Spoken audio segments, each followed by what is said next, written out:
Elizabeth here at the Ponderosa, and today is Cinnamon Roll Day. One of the things that I absolutely love to bake is cinnamon rolls, and I love to share them with people around me.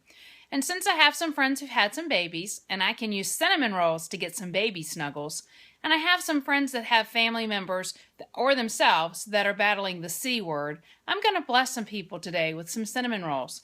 So I thought, what better to do than to show you, my favorite people, how I make cinnamon rolls from start to finish. So hang on, cinnamon rolls are coming up. It's time to get started with our cinnamon rolls. Now, I use the Pioneer Woman cinnamon roll recipe, and I absolutely love it because I have a love-hate relationship with yeast. So I have never, ever had a problem with her recipe. And so the first thing we're going to do, she calls in her recipe for scalding the milk and then letting it hang out for a while to get back down to about 110 degrees so you don't kill your yeast. Well, I don't have time for that. So what method I have come up with here is that I just kind of bring it up in a stock pot. Like I'm going to use our 8-quart stock pot from our executive cookware in our 7-piece set, just to bring it up till it's a little bit warmer than room temperature, but not so hot it's going to kill my yeast. But first, let's talk about our cookware. What you see here is our 8-quart stock pot, and it comes from our 7-piece executive collection. And what's really cool and awesome about our cookware, is it has a lifetime guarantee, okay? As long as you don't use metal in it and it doesn't go in the dishwasher and you don't cook on high heat 99% of the time, then it's covered under a lifetime warranty. You know, it's hard anodized aluminum with being titanium reinforced, which is just really fancy words for saying it's really tough. You know, think about anybody you know who's had a hip replacement or a knee replacement. They use titanium, and they use that because it's meant to last. It's very durable, and it's very strong. And it also has a DuPont Autograph 2 nonstick coating, and it is baked on, not sprayed on, and it's on the inside and the outside, which means for you that have to do dishes, cleanup is a breeze. And you know what? It has this awesome feature here. It's our glass it's actually tempered glass lid, and I call it's the cook and look feature. So you can see what's going on in your pot without having to get the cook and facial, where, you know, if you have a metal lid, you lift it up and all the steam comes out and your pores get opened up. It's great. So let's get started cooking on these cinnamon rolls. So what I'm going to do is remove the lid because I don't need it. And I'm using several pieces here that I use almost every day, especially when I'm baking. But I'm using the Easy Read measuring cup set, which is the one that has the milk and the oil. Now, a tip I'd like to share with you really quick is that the numbers on the Easy Read measure cups are black. And so if you're doing measuring on like black granite or on a black stovetop, like you can see mine, if you put down a white paper towel, you'll be able to see where the numbers are without having to feel like you're going blind. So we're starting off with 4 cups of water. Not water. Geez, just wanted to see if you were paying attention. 4 cups of milk, 1 cup of oil, and 1 cup of sugar. And I am just going to put them in the pot here. And I'm going to turn it on like probably 4. And I'm going to keep an eye on it.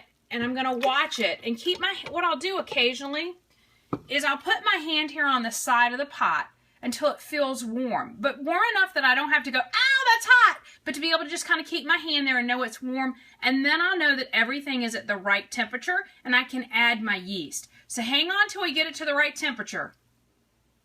Okay, I'm back, and our milk, oil, and sugar are at the right temperature, which is about 110 to 120 degrees, and I've been able to put my hand here, and it's a nice warm feeling.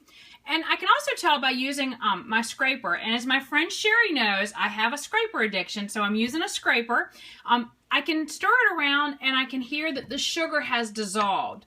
So now I'm going to add Pioneer Woman's recipe calls for 2 packets of yeast. But because I use yeast in bulk, I use their spoon. They have a 1 packet of yeast is equal to 2 1/4 teaspoons of yeast, and so I'm just going to sprinkle that over top. Get another one. I need 2 because it calls for 2 packets. Sprinkle that over top of the milk, and I'm just going to let it hang out and start to get happy for about 5 minutes. And then I've already measured out 8 cups of flour, and I like to use bread flour when I'm making cinnamon rolls because I find it makes a better roll. And so I'm going to add that into this pot, mix it together, and then I'll show you real quick in a second how it looks like when it comes together. It's kind of a loose dough, so I just kind of want you to know what to be expecting. So hang tight. We're going to be mixing up some cinnamon roll dough. Okay, it's been an hour, and as you can see, the dough has risen. Now all we have to do is add 1 more cup of flour, a heaping teaspoon of baking powder, a scant of a teaspoon of baking soda, a teaspoon of salt. And I'm just going to pour this in here on top, and then I'm going to mix it in. And then next stop will be on my pastry mats to roll them out. Now I also have a smidge of butter melting in the microwave in the Easy Read measuring cup. And by smidge, I mean 4 sticks. Okay, so I have poured out the dough from my 8-quart stock pot onto, as you can see, I am using 2 of our pastry mats. This dough is going to roll out across both of those mats.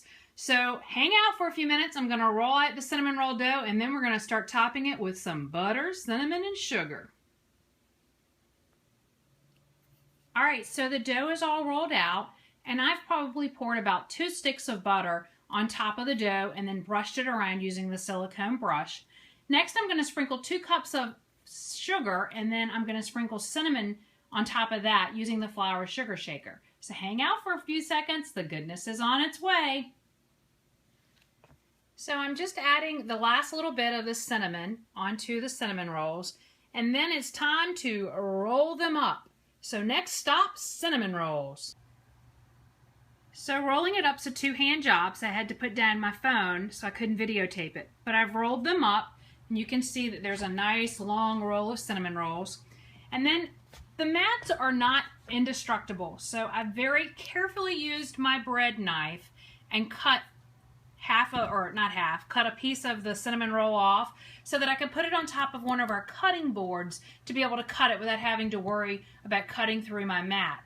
And then I've got a metal pan over here. Now, if I was just making these for the Ponderosa, I would totally be cooking these in stoneware, because stoneware is going to give you the optimum results that you want.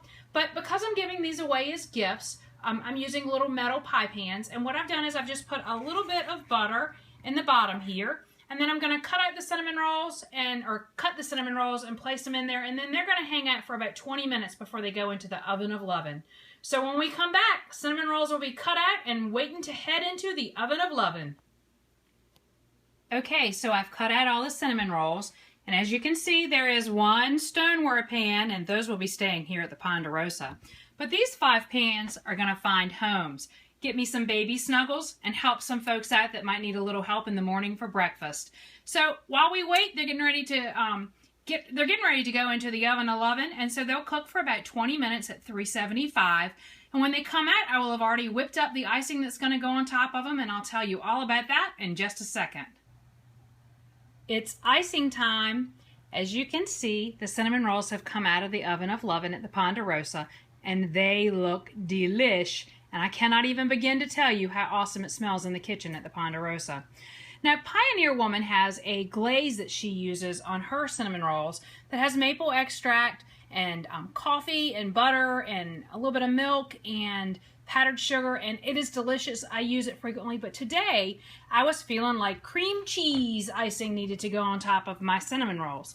So I whipped up a block of cream cheese, a stick of butter, 2 pounds of powdered sugar, about a tablespoon of Pampered Chef's Madagascar double strength bourbon vanilla, and I sprinkled in about a teaspoon of cinnamon. I think that's what really takes my cream cheese frosting for these up a notch. And then I mixed it all together. Frosted the cinnamon roll here. You can see how yummy it is. And then once I've gotten them all frosted, I'll come back and add some more, because you can never have too much frosting. So just remember, if you've seen some tools here today that you'd like to have, you can visit my website at www.pamperedchef.biz/eBrinster, which is E and then BRINSTER.